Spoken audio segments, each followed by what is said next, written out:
You're listening to the Doc Lounge podcast. This is a place for candid conversations with the healthcare industry's top physicians, executives, and thought leaders. This podcast is made possible by Pacific Companies, your trusted advisor in physician recruitment. Welcome back to the Doc Lounge podcast, where we bring you real conversations with physicians shaping the future of healthcare. Today, I'm joined by Dr. Daniel Savarino, a sports and regenerative medicine physician with over a decade of experience and founder of the Apex Center for Regenerative Medicine in Tinton Falls, New Jersey. He earned his medical degree from the New York College of Osteopathic Medicine and served as chief resident at North Shore Hospital at Plainview, where he also completed his sports medicine fellowship. During that time, he worked with NCAA athletes and supported major events like the New York City Marathon and Golden Gloves boxing. Dr. Savarino is a RMSK certified in musculoskeletal ultrasound and specializes in non-surgical orthopedic procedures, regenerative therapies, and hormone optimization, helping his patients recover, perform, and avoid unnecessary surgery. So we're really excited to have you on the podcast today. Welcome, Dr. Savarino. Thanks so much for having me. And we always like to give a background to, our other fellow physicians or residents that are listening. What really got you into medicine in the first place?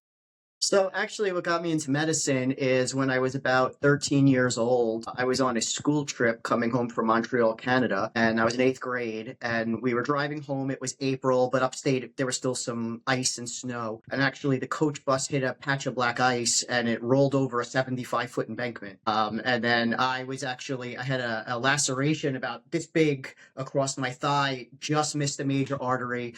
It was a huge accident, and what I found though was I'm in the emergency room, all this crazy stuff is going on, and I wanted to see what was going on. I wanted to see my leg. I wanted to see them sew it, and they kept having to hold me down because I really wanted to do that. And it just kind of sparked an interest in medicine. And ever since that day, I knew I wanted to be a doctor. Well, that's a great story. And that really shows, okay, this is your chosen path. So I love that. Now tell us I know obviously now you're specializing in more sports and regenerative medicine. So tell us what made you go that path versus maybe a more traditional method. Yeah, so originally when I was in 3rd and 4th year of medical school, I really thought I wanted to do orthopedic surgery. So then my 4th year, where we have a lot of electives, I lined up a bunch of orthopedic surgical rotations. And I liked it, but I was like, do I want to do this for the rest of my life?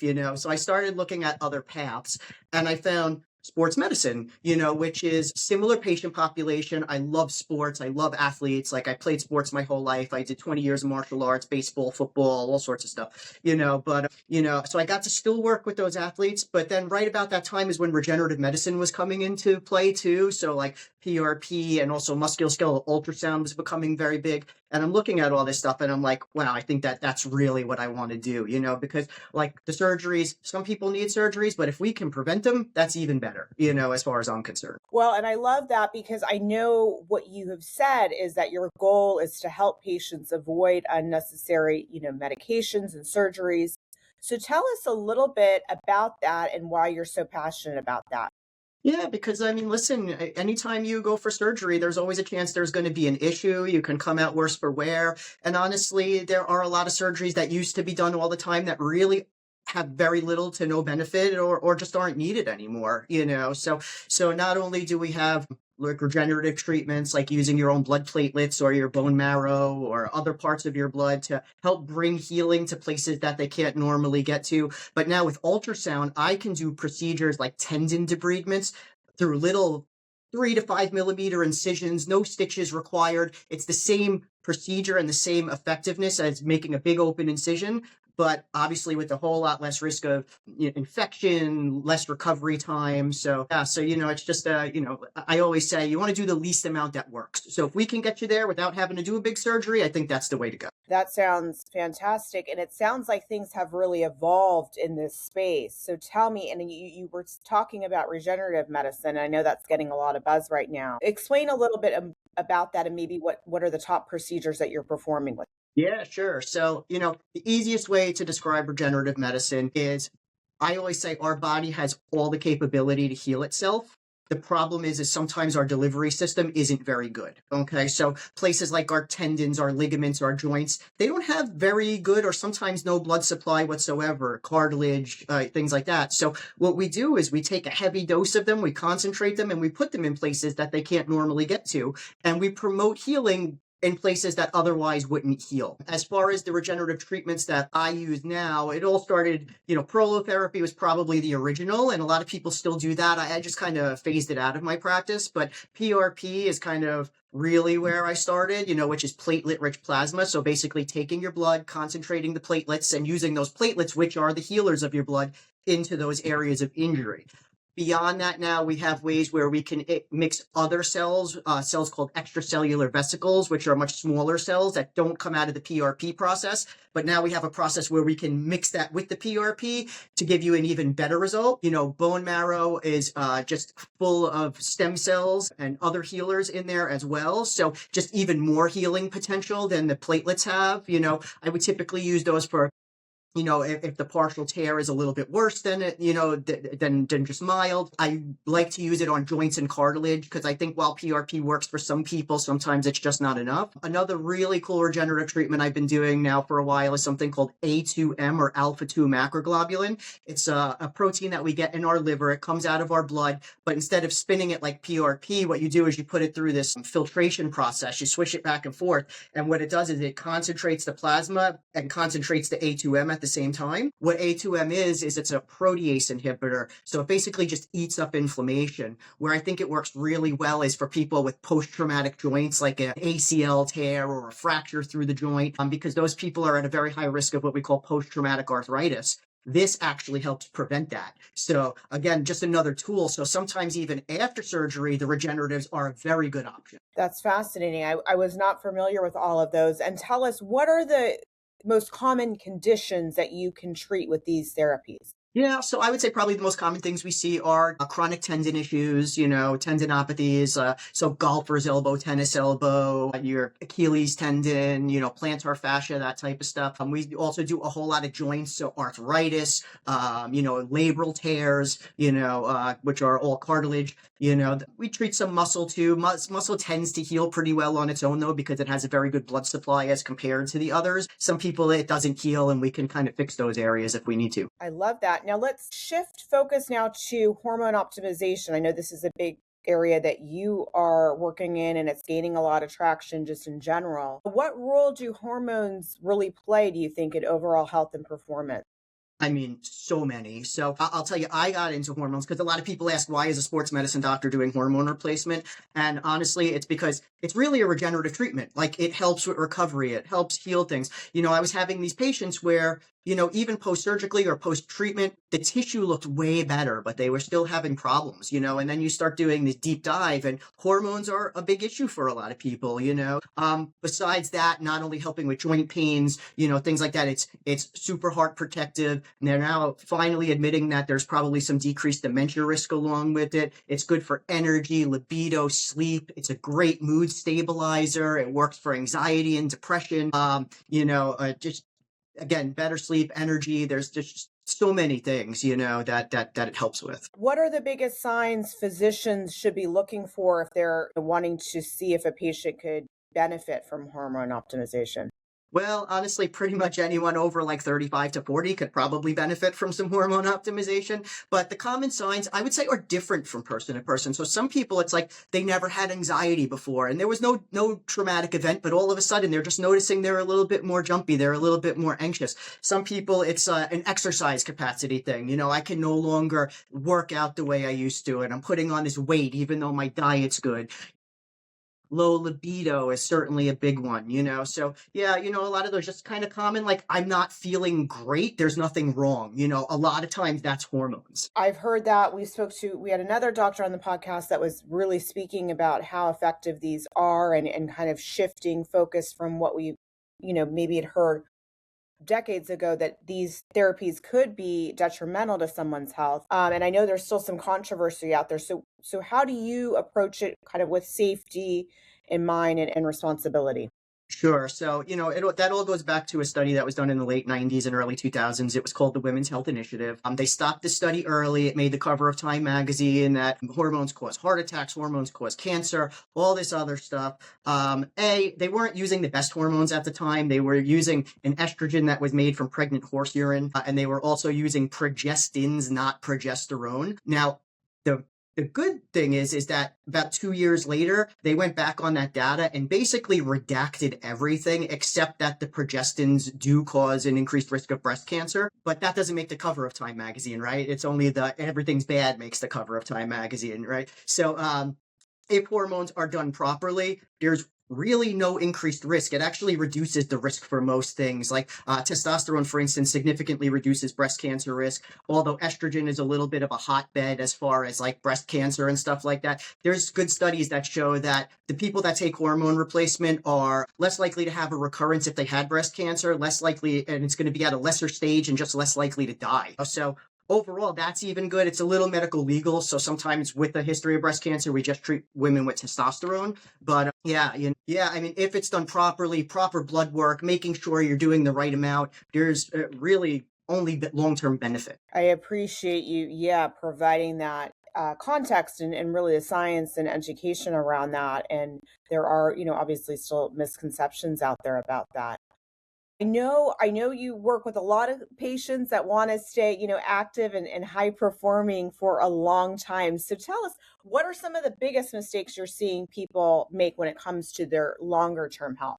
So longer term health, I mean, I would say probably the number one thing, especially in this country, is diet, right? Like, so you can be active, you can exercise, you could do all that stuff. If you can't exercise your way out of a poor diet, so making sure that you're limiting the processed foods and the added sugars and all that stuff. And then also just making sure you're moving, like I tell my patients all the time, movement is life. If you're moving, you're less likely to have health issues than if you're sitting on the couch most of the time.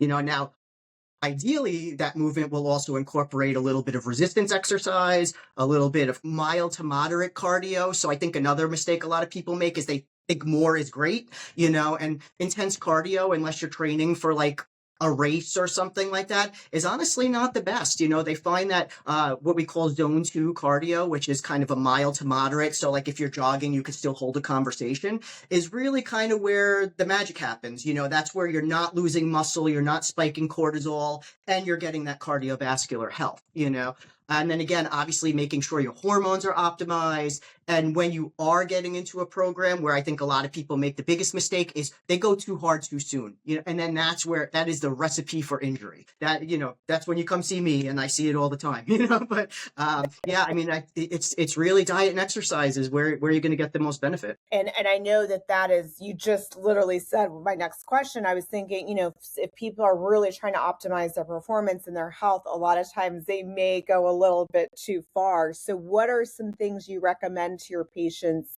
once you start working with them to prevent injury and kind of that long-term damage? Yeah. So, what I always tell them is you want to start real low and go slow. Okay. So as far as resistance goes, start with very light weights, make sure your form is good, and then slowly build over time. Same thing with cardio, like if you're not a runner, don't go out and try and run 3 miles the first time, because, you'll have difficulty walking for the next week if you do that. And you can, pull a hamstring or tear something, or, also just making sure you're doing good warm up, good stretch. And again, good diet, that diet and good diet and hydration also do help prevent injury, so if your diet is solid and you're well hydrated, that does help prevent injury. Fantastic practical advice. I love that. Thank you for sharing that with our listeners. Now tell us, obviously we have some physicians listening today. What can they start doing to incorporate more regenerative or preventative approaches into their own practice?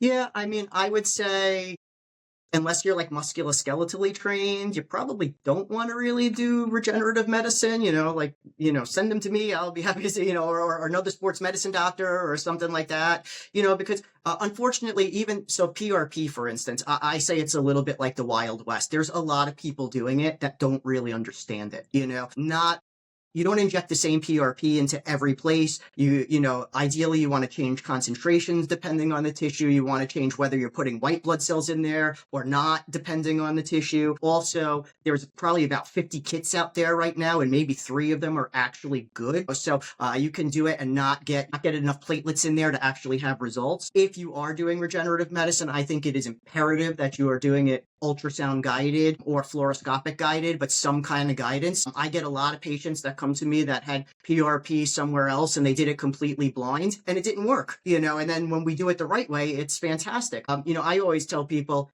if you do PRP without guidance, you might as well just pour it down the drain, because you're going to pretty much get the same results unless someone gets really lucky and puts it in the right spot.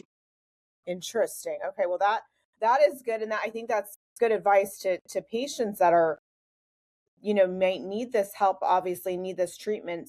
Obviously they can work with you, Dr. Savarino, but what are other things they should be looking for? Like, kind of what is the background and what are those credentials?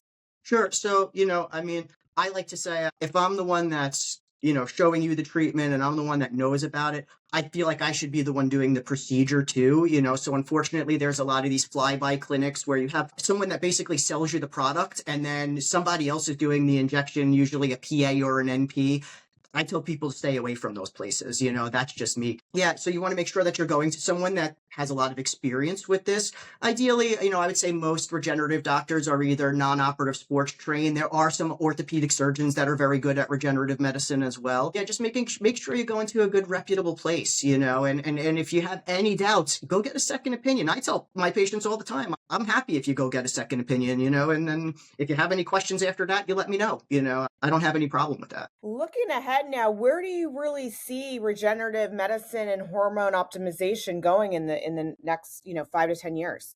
Yeah. So, I think regenerative medicine is going to be growing by leaps and bounds. Already now they have this new really cool laser that just came out where it not only is a topical laser, but it has an 18 gauge needle that you can put into the joint and create little microchannels within the cartilage. And then you mix that with regeneratives, and the data is showing that it's actually regrowing some cartilage, As far as just the injections themselves, I would say the biggest problem we have in this country is just we're very limited. The government is a little bit strict on us.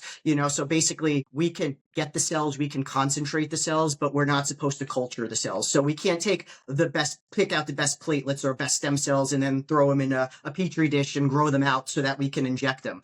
That being said, what we do still works very well, but I think that you would see a big difference. We also know in a lab, we can kind of tell stem cells what they should be doing, but we can't do that in practice, So as these things kind of loosen up, I think what has to happen first is, unfortunately, there's a lot of bad actors in regenerative medicine that are selling products that they really shouldn't be injecting into people. I think you have to clean out those places first, and then for the people that are really left that are true regenerative doctors, then you have to open up what we're allowed to do, and I think you'll just see much different results. I think that's exciting, and it's great to hear from a leader like you that's really leading the space and has so much knowledge and education around it.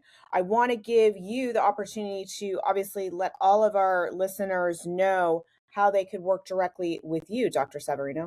Sure. So, I started Apex Center for Regenerative Medicine, but I've actually combined with a group called One Oak Medical. So now we're a pretty good multi-specialty group. So I do the non-surgical stuff. We have specialist orthopedic surgeons, podiatrists, all that stuff. So if you ever need the surgery, it's all in-house, which is great. You can reach us on our phone if you're in the New Jersey area, or I do have people that come from Pennsylvania, Delaware, New England, all sorts of places. Our number is 732-385-39. You can always also email. You can email me directly. Honestly, it's daniel.savarino@oneoakmedical.com. If you have any questions, I'll be happy to answer. And then if you want to come in, I can relay it to the people that make the appointments. Fabulous. Well, thank you. And I'm sure there's a lot of people that are in need of your help and your clinical approach. So I really appreciate your times today. Thank you so much for having me. My pleasure. Thank you so much. Thank you to all of our listeners. If you would like to be notified when new episodes air, make sure to hit that subscribe button. And a big thank you to Pacific Companies. Without you guys, this podcast would not be possible. If you would like to be a guest, please go to www.pacificcompanies.com. Thank you.